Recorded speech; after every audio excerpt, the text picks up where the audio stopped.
Sono Daniele Accordini, enologo Domini Veneto e ti presento il Lugana 2016.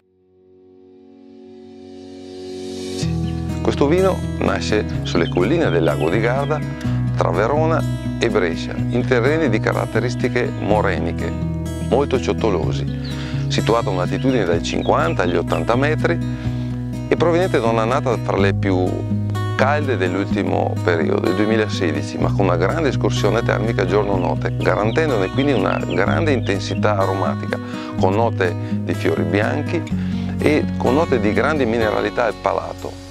Contemporaneamente il Trebbiano di Lugana fornisce una nota aromatica particolarmente piacevole. Questo vino si adatta perfettamente ai piatti di pesce, il mio abbinamento preferito è con la tartare di tonno.